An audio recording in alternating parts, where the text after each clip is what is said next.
2 cops and a lone black man they believed had no power, but Andre Tillman wasn't just a driver. He was the one man who could unravel their careers with a single phone call. What started as racial profiling exploded into assault, humiliation, and arson. It's about what happens when one man targeted for the color of his skin decides to fight back. Subscribe now, because this is the moment everything changed. As Andre Tillman drove along the back roads, 2 white officers stepped out of their patrol car. The tall one came up and tapped the glass license and registration. The cop glanced at it and frowned. "Plates don't match the system," he said. "Step out of the vehicle." Andre's stomach turned. "Just heading to my niece's graduation," he said, trying to keep his voice even. "You look like you're heading somewhere you don't belong," the stocky cop sneered. They circled him like wolves, poking, pressing. One opened his truck and pulled out Andre's worn leather folder, the one with his old badge and federal ID. "What's this?" The tall one mocked Halloween costume. Andre didn't flinch. "That badge is real, check it." But they didn't because they didn't care. One officer accused Andre of resisting. The other reached for his duffel and yanked it open as if searching for a reason. "Fake badge," the tall one insisted.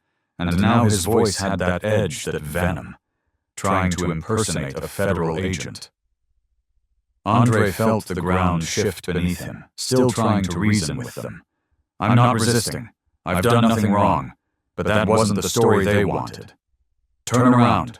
Hands on the truck, they ordered. Andre obeyed. But it didn't matter. The pat-down wasn't a procedure. It was punishment.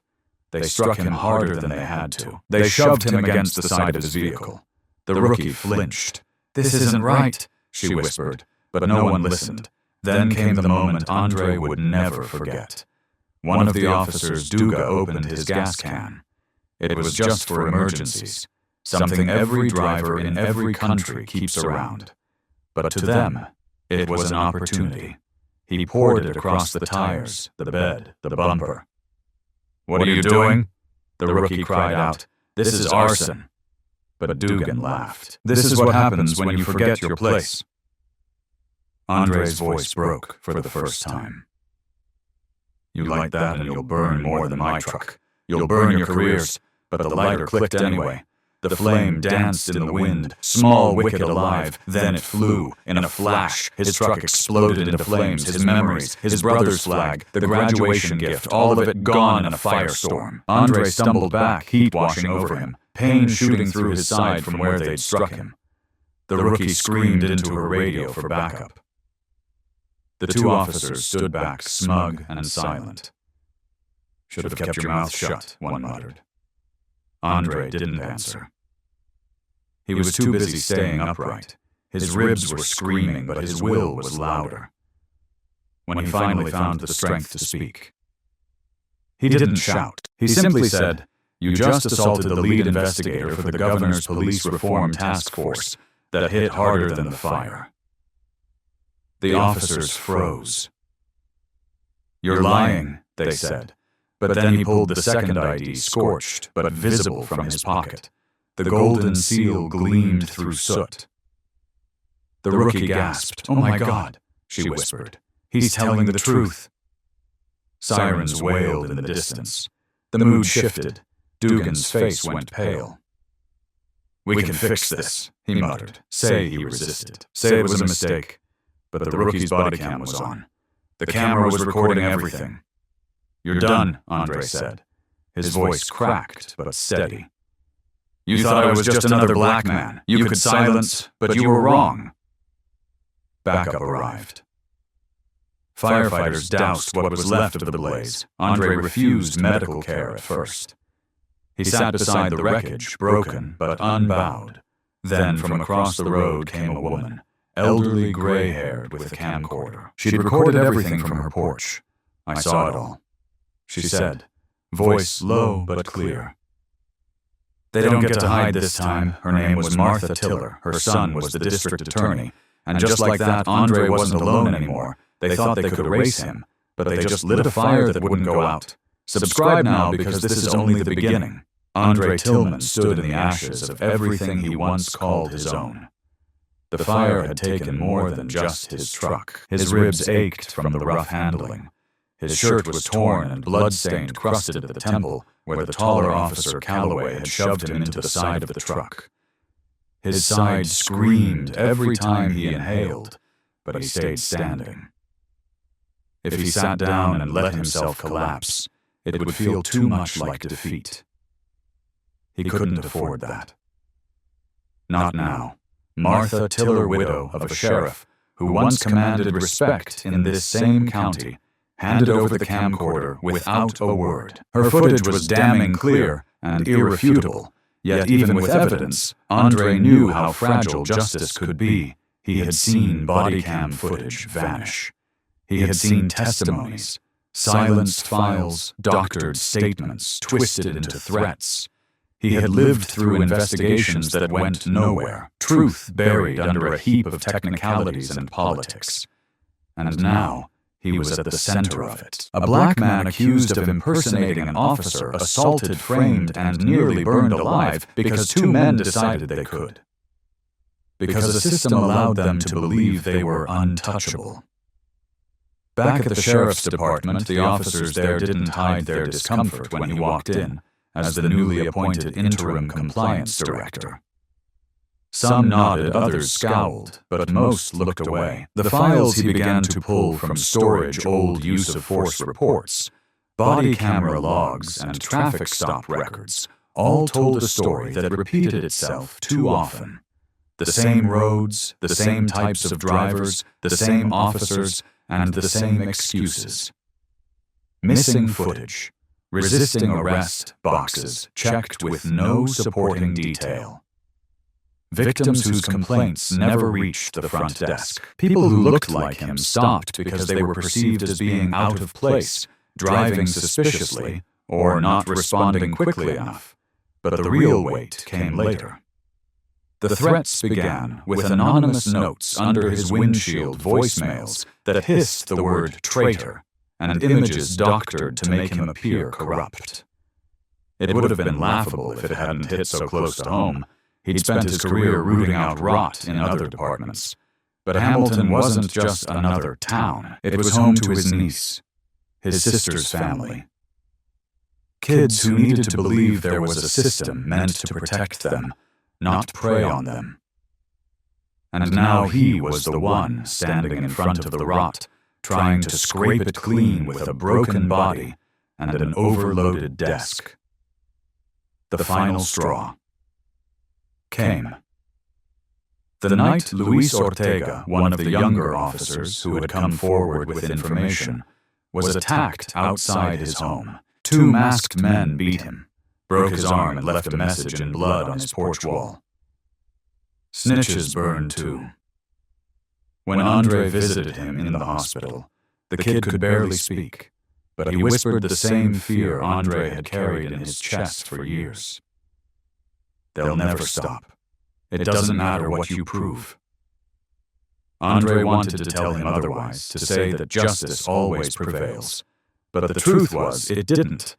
Not unless someone dragged it, bloody and screaming, into the light. He doubled security around whistleblowers, assigned rotating protection to anyone involved in the audit, refused to sleep until every open file had been reviewed and every lead had been followed. But the strain wore him down. His leg never fully recovered from when he'd collapsed beside the burning truck. He walked with a limp, now hidden behind stiff posture and quiet grit. His nights were haunted by what-ifs. What if he hadn't kept calm, hadn't kept quiet, hadn't survived? What if his niece had gotten that call instead, the one about a body on the roadside, and still he pressed on? Because in the hallway, one day, a young girl, maybe 10, maybe 11, looked up at him as he passed and whispered, "My uncle said you saved this town." He hadn't. Not yet. But maybe, just maybe he could, if he could hold the line long enough. Every paper cut from the files, every sleepless night, every memory of that fire clawing up his back wasn't just pain. It was fuel. And with every file he opened, every voice he protected, and every lie he exposed, Malcolm became harder to stop. They thought they could erase him, but they only made him permanent. If you're still watching, if this story hit you where it hurts, don't forget to subscribe, because the fight's far from over, and neither is Andre Tillman. He's just getting started. Luis Ortega, the young patrol officer who had dared to speak up, who'd handed over body cam footage and named names, had been attacked again. This time inside the hospital, two men in plainclothes posing as visitors had entered his room. No weapons, just words, threats whispered in his ear about his family, his future. We know where your little sister goes to school. He hadn't fought back. He'd just cried. Andre had seen the security footage, watched it on loop, and then something inside him cracked. Not in weakness, but in rage. He stood up so fast his chair skidded backward into the wall. He didn't stop to think. He stormed down the hall of the sheriff's department like a man possessed. Doors opened, officers turned, and conversations came to a halt. "Get everyone in the briefing room," he barked. "Now!" Within minutes, a room once used for cover stories and closed-door excuses was packed shoulder to shoulder with deputies, investigators, clerks, some still trying to hide behind the system, some hoping for a reason to believe in it again. Andre walked to the front. No notes, no slides. Just the truth. "I've been quiet long enough," he said, voice sharp, low. "They tried to burn me alive, and I stayed calm. They tried to frame me. I stayed steady. But now they've crossed a line I can't ignore. They went after a kid, a whistleblower, a good cop, and they did it in a hospital bed. The room was still. A few officers shifted uncomfortably. Some looked at their boots. Some clenched their jaws. One or two looked at him like they'd just woken up. "I don't care what your rank is," Andre said. "I don't care who your friends are. If you protect these men, these cowards, if you hide evidence, silence victims, or look the other way, I will find you, I will name you, and I will make sure you never wear a badge again." Someone in the back started clapping. Then another. The ripple grew, but Andre didn't smile. He wasn't there for applause. "I'm not here to burn this place down," he said. "I'm here to rebuild it, with or without your help." He turned and left without waiting for a response. The hallway behind him buzzed with tension, with something else, maybe fear, maybe courage. He couldn't tell, but he knew one thing. The war wasn't over. It was just beginning. If you're watching this, if you believe Andre Tillman deserves more than scars and silence, hit that like button right now. Let him know the world hasn't forgotten. Let him feel the weight of your support, because he's carrying enough already, and he needs us now more than ever. Andre Tillman didn't just fight back. He disappeared for 72 hours after his speech in the sheriff's briefing room. No one saw him, not in his office. Andre had driven out to an old hunting cabin deep in the Okefenokee swamps, a place no GPS could track, a place only his late father knew. It was where he went when the world made no sense, but Andre didn't go there to hide. He went there to think, to plan, to reach back into the toolbox of tactics he'd once used as a federal investigator. The badge might have been burned, but the skills hadn't. While the department panicked and the media speculated Andre was gathering something bigger than files, he was building a case so strong it could break not just two dirty cops, but an entire system. On the second night, under nothing but moonlight and the chorus of swamp frogs, Andre pulled a rusted tin box from under the cabin floorboards. Inside a map, a tape recorder, and an old burner phone preloaded with encrypted numbers, names from his past, people who owed him favors, people who could trace wire transfers, pull phone logs, crack hidden body cam backups. One call went to a retired cybersecurity analyst, another to a church janitor who once worked in an evidence lockup. The third to a woman only listed as J.M. A former state trooper who vanished after her last internal affairs case got too dangerous. No one knew where she went.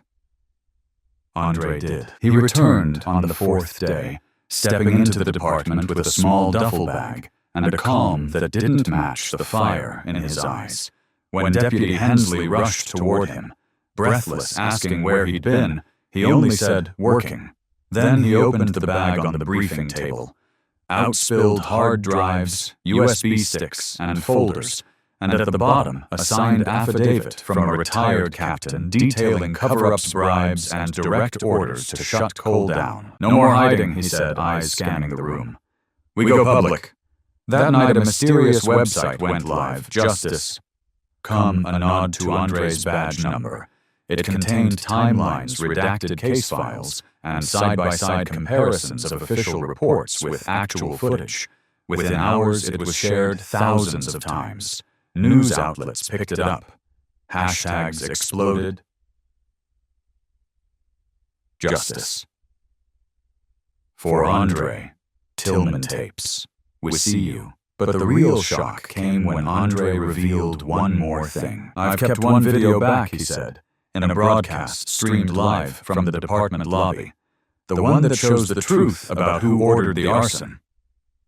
That video, yet to be released, sent the entire county leadership into chaos. Phones buzzed. Texts vanished. People started lawyering up. But Andre didn't flinch, because he still had one more move to make, one more twist.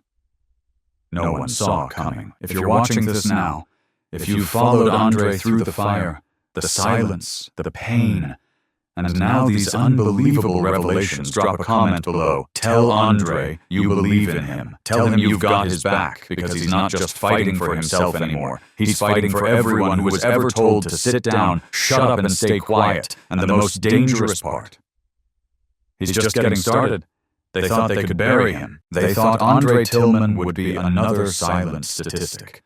Another broken man lost in the dark corners of a crooked department. But they didn't know what he'd survived. They didn't see the pain he carried long before those flashing lights ever found him on that back road. They didn't think he'd once watched his father get pulled from a car at gunpoint for fitting a description, that he'd held his breath in high school when his friend Jamal was beaten during a routine stop and told to know his place. They didn't know that every bruise he endured that night by the truck, every insult they hurled, every boot pressed against his dignity, was already something he knew too well. He had lived through racism long before it came with sirens. But this time was different. This time it nearly cost him everything. That traffic stop wasn't about suspicion, it was about domination. The pat-downs weren't for safety. They were punished, and when Officer Dugan doused his truck with gasoline, Andre felt more than fear. He felt the sharp, bitter ache of being dehumanized, of watching the last pieces of his flag from his brother's funeral, his father's knife, the graduation gift for his niece, go up in flames because someone decided his skin was a threat. He'd stood still, shaking, blood trickling from his scalp, watching the fire eat through memories like they meant nothing. And they almost got away with it. They would have if not for the body cam, the camcorder, and a woman named Martha Tiller, who'd seen too much silence in her life to let it happen again. But it didn't end there. The attack wasn't the climax. It was the beginning of a war. Andre rose from that gravel road with cracked ribs, ash on his face, and a soul made of steel. He didn't go to the media first. Malcolm went into the system. He demanded the keys to the very department that tried to destroy him. And when they gave him temporary power, thinking Andre'd play it safe, Andre did the opposite. He lit a fire. They couldn't control not one of flames, but of truth. He exposed the hidden complaints.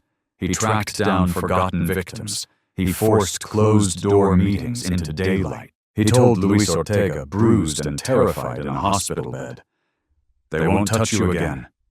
Not while I breathe." He took every threatening voicemail and turned it into fuel for his anger. He didn't just fight for himself. He fought for the ones who'd never been believed, the ones who never got their second chance. And when he revealed the footage, the one that showed how far up the cover-up went, people wept. People who didn't even know his name sat in silence, staring at the screen, seeing not just Andre's story, but their fears, their moments of silence. And when it was over, they didn't just clap. They stood because the truth has the power to change people. Andre Tillman risked everything, his career, his life, his body, his future, to drag that truth out into the light. And now that it's here, no one can look away. He was supposed to be broken, however he redefined the meaning of justice. So if you're watching this, if you've made it this far, if you felt that fire in your chest, hit the like button to let Andre know he's not alone. Comment below.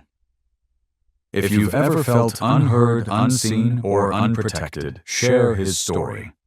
Carry it. Because what happened to Andre Tillman should never happen again. And thanks to him, maybe it won't. Andre Tillman thought he had made it out. After everything, the burning truck, the broken ribs, the lies, the threats, he believed that exposing the truth would be enough. He believed that once the cameras caught it all, once the town stood behind him, the danger would fade. But it didn't.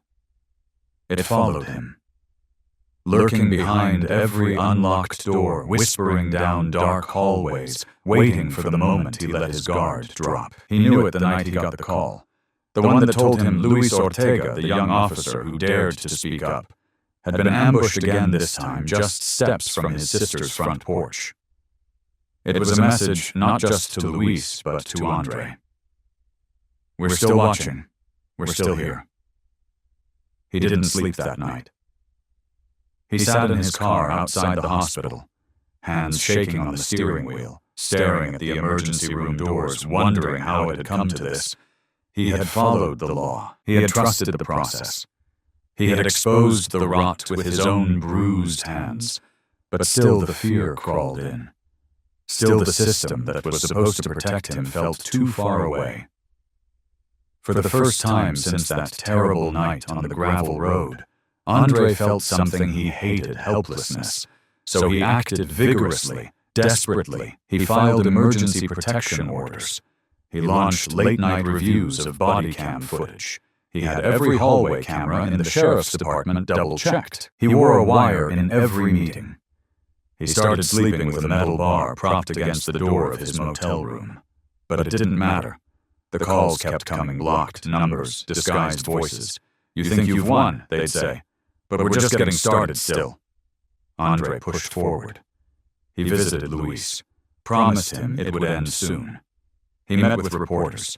He shared more files, more proofs. He kept walking, even when his limp worsened, even when the bags under his eyes deepened into bruises of their own. Then came the night he was chased. He was driving back from a late meeting with a community liaison, headed down an empty stretch of Highway 41, the same stretch where it all began. The road was dark, the trees too still, and he felt it before he saw it, a set of headlights that wouldn't back off, a black SUV, no plates, no logos, just speed. Andre pressed the gas, turning sharply at the next crossroad. The SUV followed. He called 911, but there was no signal, just static, just dread. He made 3 more turns, nearly lost control once, but the SUV stayed behind him like a shadow he couldn't shake. Finally, he saw a light, a gas station up ahead. He swerved into the lot, tires screeching, nearly hitting a pump. The SUV paused, then slowly rolled past headlights still glaring. Andre sat in the driver's seat for almost an hour, heart-pounding, hands frozen on the wheel. He had tried to escape the threat. He had tried everything, but racism doesn't disappear because you expose it. Fear doesn't vanish because you're brave, and power doesn't give itself up without a fight. He returned to the department the next morning, limping worse, speaking less. But his eyes were sharper than ever. "They want me gone," he said quietly to Deputy Hensley, "so I'll stay louder. If you're still here, still listening, like this video to show Andre he's not alone. Comment if you've ever felt cornered, unheard, or afraid just for being who you are, because Andre Tillman didn't stop even when he failed to outrun the threat. Even when they chased him through the night, he kept going for justice, for truth, for all of us. And the story's not over yet. Andre Tillman never planned to be a symbol. He just wanted to be a man driving home to see his niece walk across the stage. But one stop, one lie, one act of hatred turned that quiet drive into something much darker. After his truck was set on fire, after his ribs were cracked, his history reduced to ashes, and his reputation questioned. Andre should have been done. It should have been broken. But he wasn't. He stood through the pain, through the humiliation, through the endless replays of the moment those officers laughed, as the flames swallowed his past. He didn't cry even when the smoke stung his eyes. But every second after that night brought new weight, new wounds, many of which no one could see. The pain didn't stop when the fire was put out. It followed him into the hospital where he refused painkillers, so his mind could stay sharp for interviews. It followed him into press conferences where reporters asked why he didn't just comply, into meetings where city officials sidestepped the truth trying to downplay what had happened. It's complicated, they'd say. It's a misunderstanding. But Andre knew better. It wasn't complicated. It was cruel. It was racism, dressed in a badge, hiding behind policy. When he was named interim compliance director, some thought he'd celebrate, but how could he? He limped into that office, still bruised ribs taped side, aching with every breath. He walked past officers who refused to look him in the eye. He read emails from community members, some praising him, others accusing him of trying to ruin good cops. He didn't answer any of them. He just worked. He worked through the dizziness, the headaches, the late-night calls that said, "We're watching you." He worked through the flashbacks every time he heard a lighter flick. His chest tightened. He couldn't get the image out of his head, the fire crawling up his truck, the laughter in the background, and the helpless silence afterward. He tried to visit his niece, tried to keep his promise to walk her across the stage. But when he arrived at the school, a plainclothes officer flagged him down, said it wasn't safe. It was reported that someone had called in a threat. Andre watched from a distance, hidden among trees, as his niece graduated without him. She didn't see him. He didn't wave. He just stood there quietly, crying behind a pair of sunglasses too dark for the cloudy morning. Later that week, when he visited Luis Ortega in the hospital, the young cop who got beaten for speaking up, Andre couldn't bring himself to sit down. He just stood by the bed, staring at the bandages, the bruised face, the fear in the boy's eyes. Luis whispered, "Was it worth it?" And Andre didn't know how to answer. But even with all that, his broken body, the burned truck, the death threats, the missed graduation, he kept going. He launched audits. He dug up hidden complaints.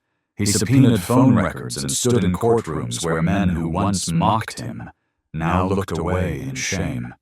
And through it all, he didn't ask for pity. He asked for justice. So if you're still watching, hit the like button right now.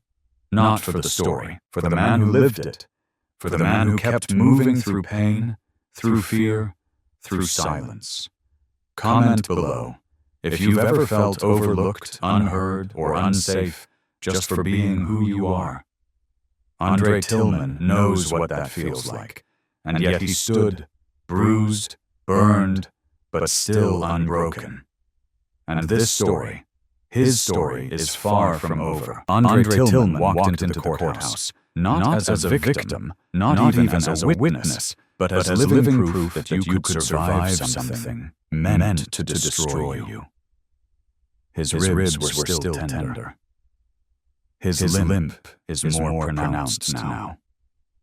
His suit, though pressed and clean, sat stiff over bandages, but he held his head high, because this was the moment everything had led to.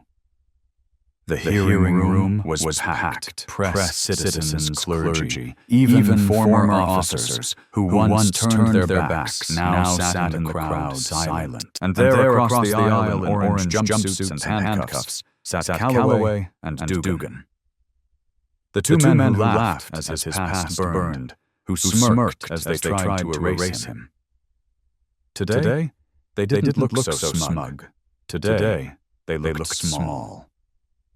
Andre stood before the court and told his story, not with anger, but with raw, steady truth.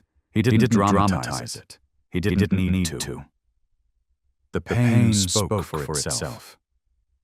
He spoke of the night they stopped him without cause, how they tore through his belongings, how they found his badge and mocked it, then stripped him of his dignity, his truck, his memories, how he stood silent as they threatened, then watched as they set his world on fire. And when the courtroom saw the footage, the lighter flicked, the flames rise, the laughter as the truck exploded, gasps echoed from every corner. But Andre didn't flinch. He stood still, a monument to every man who was told to keep quiet, to take it, to let it go. And when he looked at the jury, he said words that cracked the silence. They didn't just try to burn my truck. They tried to burn who I am. Deputy Hensley took the stand next. She admitted her fear, her hesitation. But she also told the truth about how Andre stood between her and danger, about how his courage gave her her own. She ended her testimony with tears in her eyes. I watched him walk through hell with his back straight. I couldn't stay silent after that. Outside crowds gathered. Not protesters, not reporters, just people. Black elders, veterans, mothers, and students. People who saw themselves in Andre. People who remembered their scars. When the judge denied bail and ordered both officers to stand trial for hate crimes, destruction of property, and assault. No one cheered. There was only quiet, thick, heavy, holy. Andre stepped outside into the sunlight. His knees ached, his chest hurt, but he felt something he hadn't in weeks' air, real full air. A chance to breathe again. A young boy tugged his coat. Mr. Tillman, he said, you're like a real superhero. Andre smiled gently. I'm just a man who got tired of running. If you're watching this, if your chest is tight, your hands are shaking, your heart is whole, press the like button now. Not because this is a story, but because it's real. Because a man like Andre Tillman never runs. He stood in the face of hate, in the shadow of fear. For every person who never got to speak, for every person still too afraid to comment below, tell Andre he matters. Tell him he's not standing alone anymore. Because what he did in that courtroom wasn't just justice. It was history. And it's a reminder to every viewer. When truth walks into a room, lies lose their power. This isn't the end. It's the beginning of something bigger. And Andre Tillman is still standing. After the courtroom victory, most people thought Andre Tillman would finally rest. That he'd take a breath, maybe disappear into quiet retirement. But Andre knew better.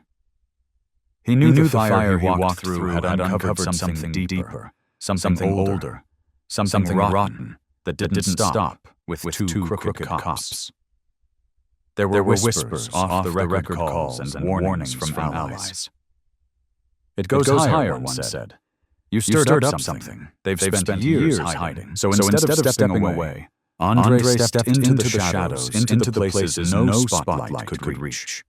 One morning before the sun rose, he left Hamilton County in an unmarked car, driving hours south to a storage unit under a fake name he'd kept hidden since his marshal days. Inside, he retrieved a rusted metal case, one he hadn't opened in over a decade.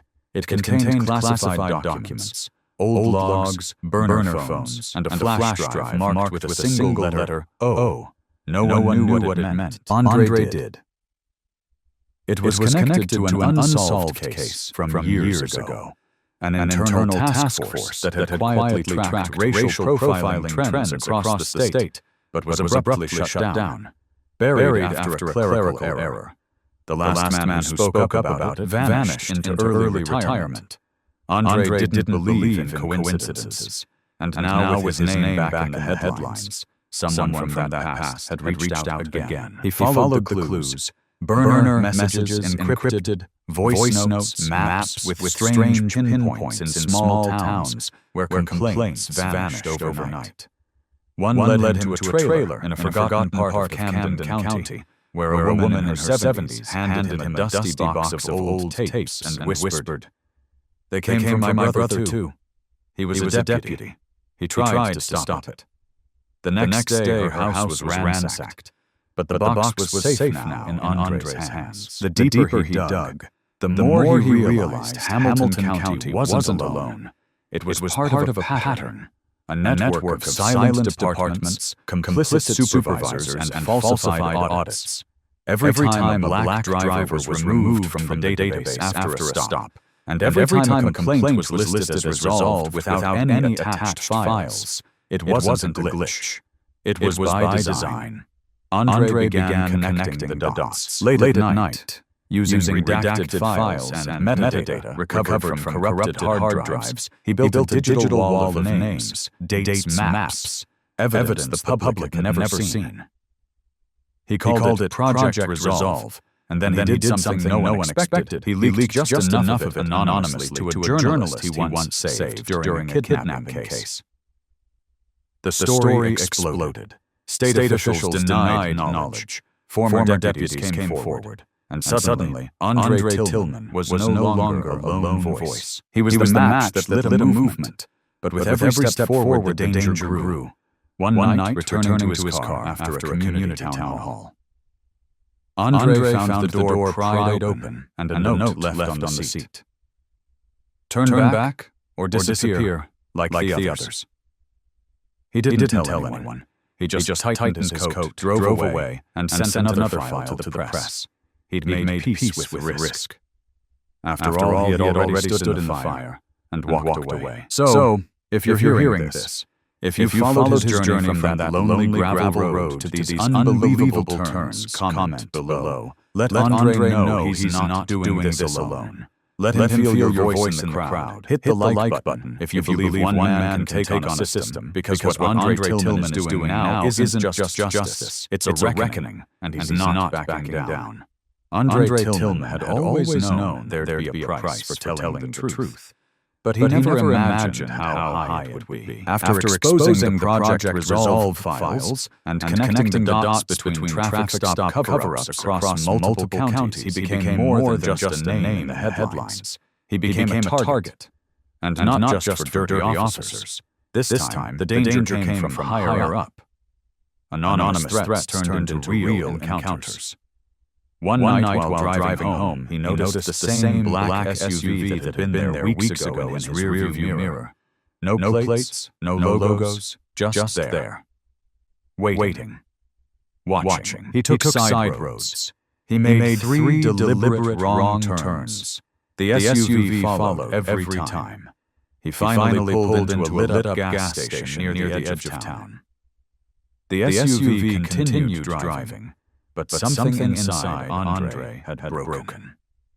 He leaned against the hood of his car, breathing hard, sweating through his shirt despite the cold night air. He wasn't just being followed. He was being hunted. That same week, the motel room where he'd been staying was broken into. No valuables were taken, but his laptop was wiped, and the hard copies of some testimony files were gone.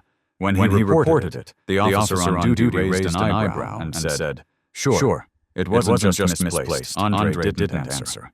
He didn't need to. He'd seen this playbook before. Still, he refused to stop. He tried to relocate to another safe house deeper in rural Georgia. But even there, a stranger approached him at a gas station and said, "You should mind your own business, Mr. Tillman. No name tag, no badge."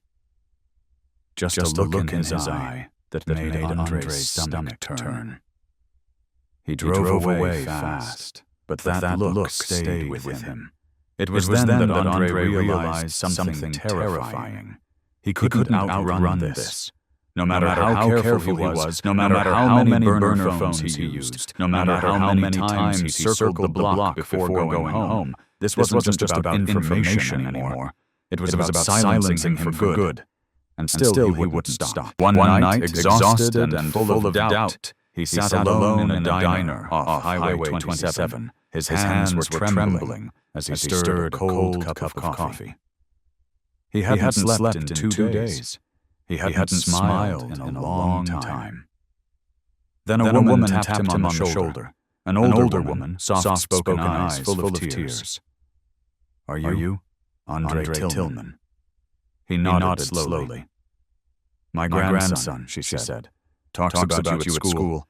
Says you're the reason he wants to be a lawyer one day. Andre nearly broke down right there. Because no threat, no SUV, no dark figure in the shadows could take that away.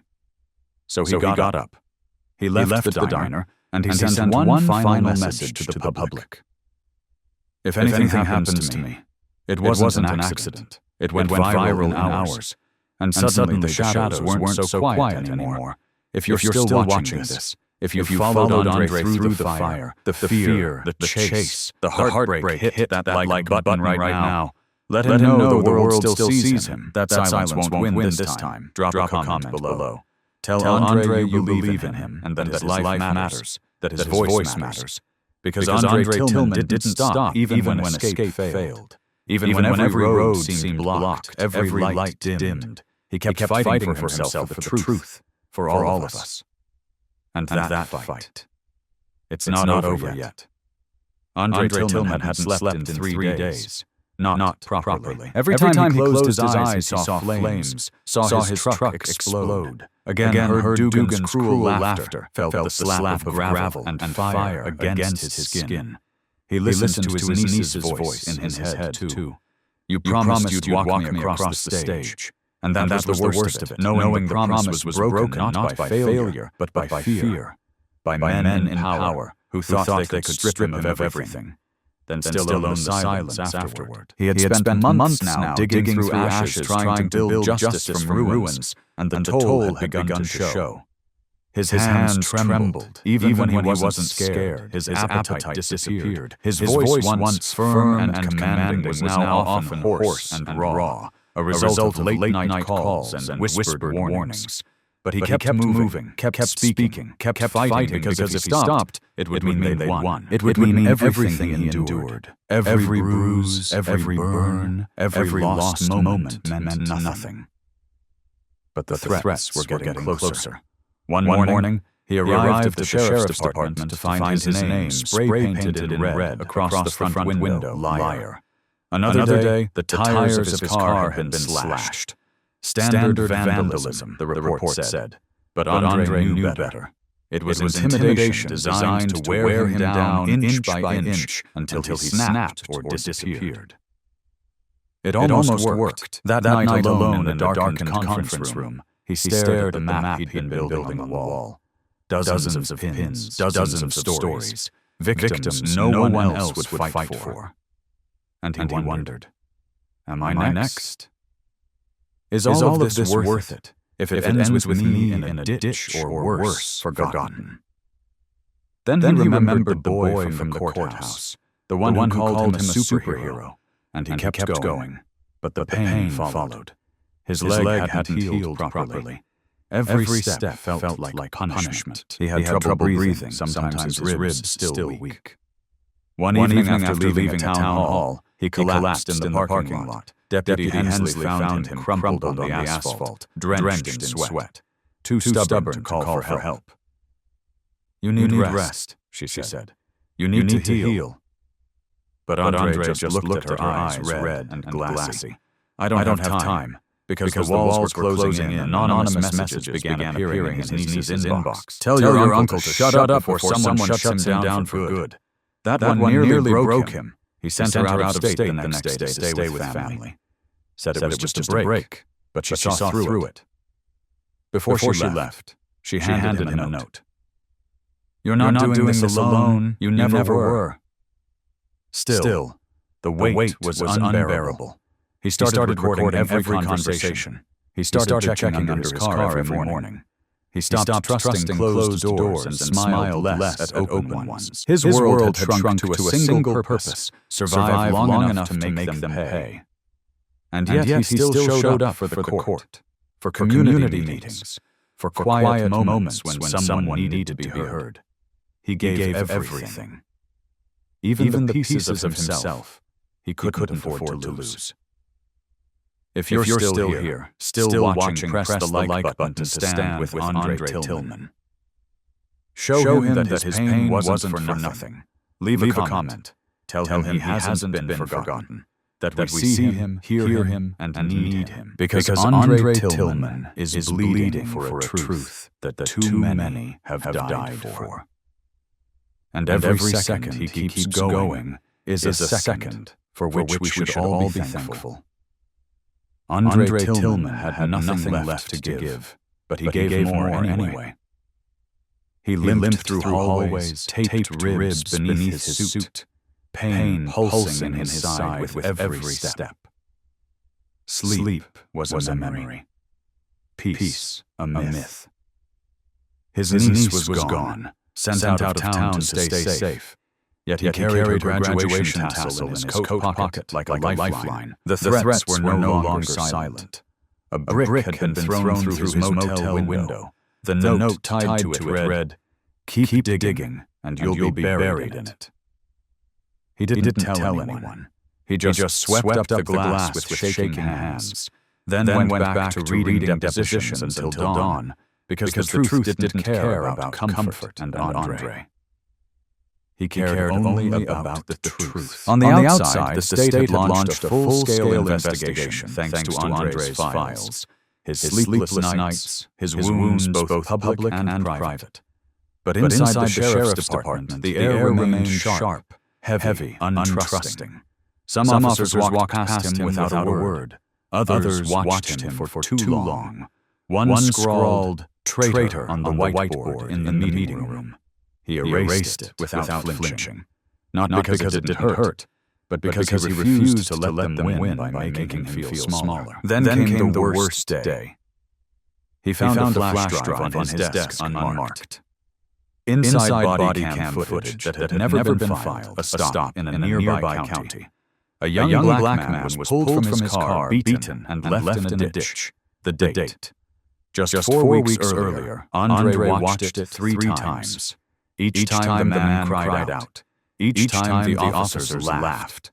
And at the end, the camera turned. And there, in the reflection of a car mirror, stood a face Andre recognized. One of the same men who had attacked him that night on the roadside. A man is still walking free. Andre slammed his fist into the desk. Pain shot up his arm, but he didn't care. Andre printed the photos. Then he printed the transcripts. He gathered every name, every timestamp. And then he called the press conference, standing before the town. His hands still swollen, his body barely holding up. Andre didn't speak with rage. He spoke with fire. They think this can go on. That silence is protection. That fear is a tool. But fear cuts both ways. And I'm still here. He held up the flash drive. This is the latest, not the first. Maybe not the last. But it will be the one that ends it. He didn't smile. He didn't cry. He just stood there, battered but unshaken. If you're watching this, if you followed Andre through every threat, every fall, every night, he stood against darkness, press the like button. Now, show him he's not alone. Comment below with your support. Let him feel what silence tried to take. Hope. Because Andre Tillman is fighting a war he never asked for. And every time you hit that button, you remind him why he keeps standing. Andre Tillman had long stopped moving like a man. They said he moved like a ghost. Now, slipping in and out of counties, showing up in places no one expected, disappearing before the wrong people could find him. He wasn't just investigating, he was hunting. After exposing the suppressed body cam footage, Andre vanished for 5 days. No texts, no calls. Not even Hensley could track him. But on the 6th day, he returned with files. No one knew existed, documents signed by former officers who hadn't been seen in years, and one photograph that shook the entire task force, a secret meeting in a cabin outside Dawsonville. 3 senior lawmen circled a map, one of them being the Assistant State Director of Internal Affairs. How did Andre get the photo? No one dared ask. Some said he had a drone. Others whispered he'd infiltrated the meeting himself, wearing a stolen badge from a neighboring county. All Andre said was, "Don't ask how I got it. Ask why it had to be hidden." But that wasn't the end of it. On his desk, he placed a dusty journal, its pages filled with notes and symbols. This, he said, belonged to Deputy Raymond Cole, my father's partner. He disappeared in 1984, trying to uncover the same pattern I just found. He opened a page where shaky handwriting detailed racial profiling, stops unfiled reports, and a line scrawled in ink. They burn the evidence or bury the man. Andre didn't blink as he said it. My father never told me why he quit. Now I know.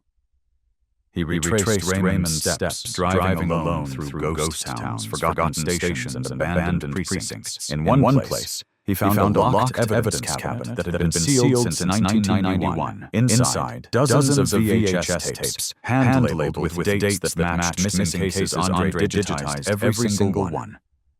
He watched in silence. Sometimes Malcolm wept. At other times he would just sit motionless for hours. Then he built an archive online, one that couldn't be erased, hacked, or hidden. And he released a video titled "The Forgotten Stops." In it, he said, they wanted these people erased, but now their names are written in history. The video exploded. Thousands watched. Families reached out. One woman said, "That's my uncle."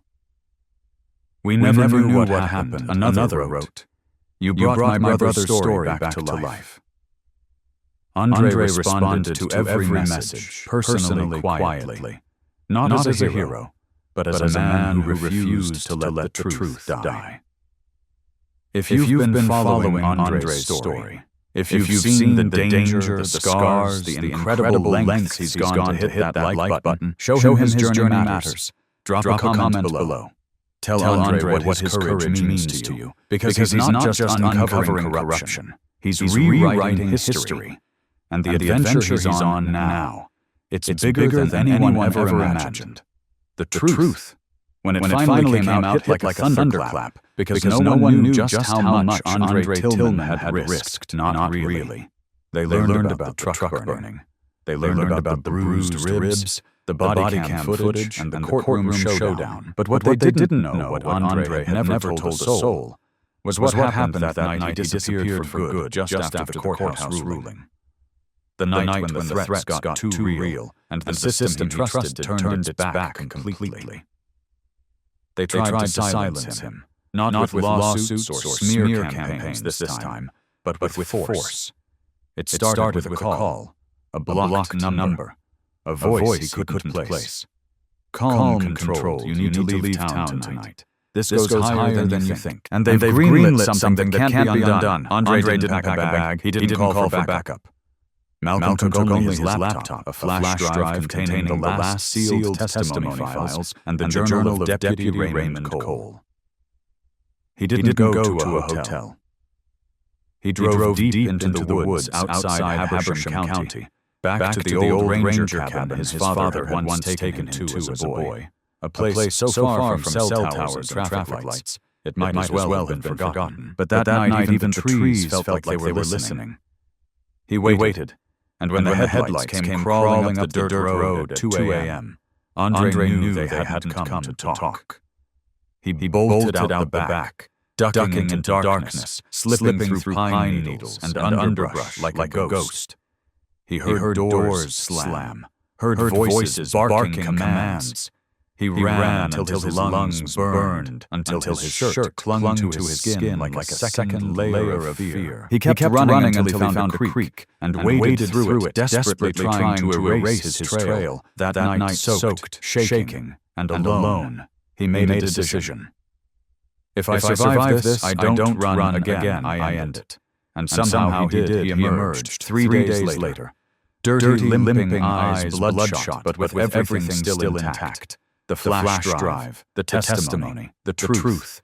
And when he walked into the Attorney General's office and placed it all on the table, he didn't ask for safety. He asked for action. They listened. The case files triggered a statewide investigation. 4 resignations, 2 arrests, and 1 chilling discovery. A secret committee authorized years ago to suppress racially inflammatory reports. Andre had uncovered it all. And now, as he stood once more on that gravel road, the same place where it all began, he didn't feel hatred. He felt peace. Because even though the scars still ached, the fire hadn't broken him. It revealed him. So if you followed every step, every breathless chase, every painful truth, hit the like button now. Comment below with one word, respect. Because Andre Tillman didn't just expose racism. He outran it, outlasted it, and stood taller than it ever expected. And because of that, none of us will ever be the same.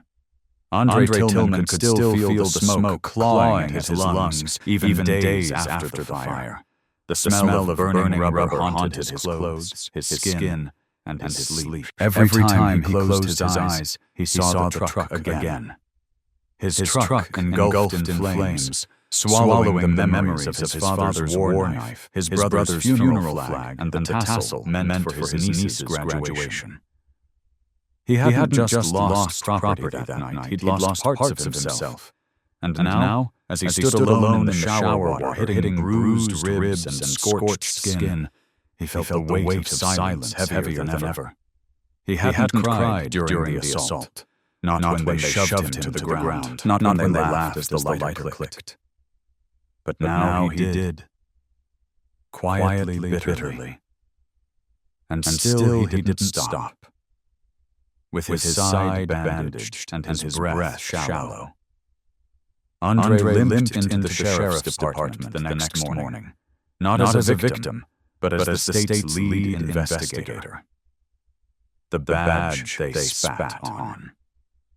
It gave him full authority, and he used every ounce of it. He opened sealed records. He reviewed complaints long dismissed. He questioned men who once barked orders at him. One even tried to walk out during an interview. Andre looked him in the eye and said, "Sit down. You don't get to hide anymore." But justice doesn't come easy. That night, he received a voicemail. "You're not untouchable, Tillman. No name, no number, just venom." The pain in his body was nothing compared to the weight on his soul. Yet he kept going, limping through hallways, scanning files, connecting dots others were too afraid to see. Because that fire wasn't just destruction, it was a rebirth. It was a beginning. If you're still listening, if your heart ached when they poured gasoline on his memories, if your hands clenched when he stood between injustice and a rookie's fear, hit the like button. Now show Andre Tillman that he's not standing alone in the flames. Comment below to let him know that his pain wasn't for nothing, that his courage reached you. Because this man, battered, bruised, unbreakable man, is still standing, and he's standing for all of us. Andre Tillman stood on the steps of the Hamilton County Courthouse, not with anger in his heart, but with peace. The sun was just beginning to rise. casting golden light across the square where his journey had started in ashes and ended in accountability. His body still bore the scars, burned tissue near his side, a limp in his left leg. But his spirit stood taller than ever. The final verdict had come in. Both Calloway and Dugan. The officers who tried to erase him with fire and lies were found guilty on all charges. Their badges stripped, their pensions gone, their names now tied forever to the man they tried to destroy, but only made stronger. Andre didn't speak to reporters that day. He didn't need to. His truth had already echoed through courtrooms, newsrooms, and living rooms across the nation. But before he left, a child, maybe 8 years old, ran up to him, holding a crayon drawing. "This is you," the boy said shyly. "You're the guy who didn't give up." Andre knelt slowly, taking the drawing. In it, he was standing tall between two crooked trees labeled Injustice and Hate, holding a torch called Truth. It was rough, uneven, imperfect, but it was everything. To everyone watching, remember this. Andre Tillman wasn't born a fighter. He became one when life gave him no other choice. He didn't have superpowers. He had courage. He had pain, and he had a choice to be silent or to stand. He chose to stand. And when the system tried to burn him down, he rose from the smoke, carrying something even stronger than anger: purpose. Let his story be a reminder to all of us. If someone disrespects you, tries to erase you, tries to tell you that your truth doesn't matter, don't bow your head. Lift it. Speak. Fight with your voice. Your vote, your presence. And if you see injustice happening to someone else, don't look away. Be their witness. Be their ally. Be their shield. Because sometimes the smallest act of courage can spark the most significant change. If Andre Tillman's story moved you, please hit the like button right now. Not for the story, but for the man who refused to stay silent. Leave a comment to tell him what his journey meant to you. And if you believe in truth, justice, and the power of one voice to make a difference, subscribe to our channel for more stories that shine light in the darkest places. This isn't just the end of Andre's battle. It's the beginning of something better for all of us.